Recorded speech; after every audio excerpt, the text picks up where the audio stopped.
آنے کے بعد رشتے کا انتظار شروع ہو گیا، لیکن امی ابو کو کوئی رشتہ پسند ہی نہیں آتا تھا۔ چنانچہ عمر رفتہ رفتہ ڈلنے لگی، لیکن کہتے ہیں خدا کے گھر میں دیر ہے اندھیر نہیں۔ پھر جب ایک دن میں ہسپتال سے لوٹی تو کیا دیکھتی ہوں کہ ہمارے گھر کے سامنے ایک نوجوان اپنی بائک کھڑی کر کے اس پر بیٹھا ہے، جیسے کسی کا انتظار کر رہا ہو۔ پھر تو جیسے معمول بن گیا اور میں روز واپسی پر اسے اسی طرح بائک پر بیٹھے دیکھتی۔ ہمارا گھر شہر کے مہنگے ترین علاقے میں ہونے کی وجہ سے بالعموم بائک بہت کم دیکھی جاتی تھی۔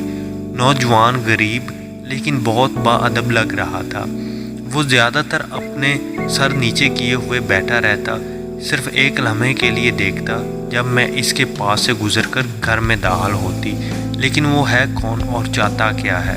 اگرچہ شروع میں مجھے اسے اس طرح دیکھ کر الجھن سی ہوتی تھی، لیکن ساتھ ہی ساتھ دل میں خوشی بھی ہو رہی تھی کہ کوئی تو ہے جو میرا انتظار کر رہا ہے۔ پھر جب بھی میں اسے بائک پر بیٹھے دیکھتی تو دل زور زور سے دھڑکنا شروع کر دیتا۔ یا اللہ، یہ کیا ہے؟ کیا مجھے اس سے محبت ہو گئی ہے؟ جوانی کے بعد میری ایک ہی خواہش تھی کہ عمر ڈھل جانے سے پہلے میری شادی ہو جائے، تاکہ رشتہ داروں اور محلے والوں کی طرح کی باتوں سے جان چھوٹے۔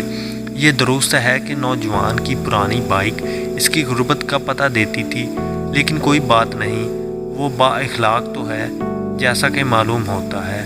دن گزرتے گئے، اب مجھے یقین ہونے لگا کہ نوجوان مجھ سے محبت کرتا ہے، تبھی تو میرے آنے سے پہلے مجھے دیکھنے آ جاتا ہے اور گھنٹوں میرے گھر جانے کے بعد بھی کھڑا رہتا ہے۔ لیکن آخر وہ میرے باپ سے میرا ہاتھ کیوں نہیں مانگتا؟ کیا وہ ڈرتا ہے کہ کہیں میرا باپ اسے ٹھکرا نہ دے کہ وہ ہمارے جوڑ کا نہیں ہے؟ لیکن یہ تو کوئی بات نہیں، مال و دولت تو اللہ کی دین ہے۔ آج اگر اس کی بائک پرانی ہے تو ہو سکتا ہے کل اس کے دن بدل جائیں۔ اگر وہ مجھ سے محبت کرتا ہے جیسا کہ اس کے طویل انتظار سے معلوم ہوتا ہے، تو پھر سٹیٹس کا کوئی فرق نہیں، مجھے وہ غربت میں بھی منظور ہے۔ اب تو کم و بیش مہینہ ہونے کو آیا، لیکن نوجوان کی جانب سے کوئی حرکت سامنے نہیں آئی۔ اب میں اس سے زیادہ انتظار نہیں کر سکتی تھی۔ وہ مجھ سے بات کیوں نہیں کرتا؟ میرے دروازے پر دستک دے کر میرے باپ سے میرا ہاتھ کیوں نہیں مانگتا؟ بالآخر ایک دن میں نے خود ہی جرأت کی اور اس کے پاس گئی۔ میرا دل زور زور سے دھڑکنے لگا۔ میں پہلی دفعہ اسے قریب سے دیکھ رہی تھی۔ وہ زیادہ خوبصورت نہیں تھا، لیکن کوئی بات نہیں، وہ اپنے مخصوص انداز میں سر نیچے کیے ہوئے، ہاتھ اپنی گود میں رکھے بائک پر بیٹھا تھا۔ مجھے پاس دیکھ کر ذرا چونکا اور سر اوپر کیا۔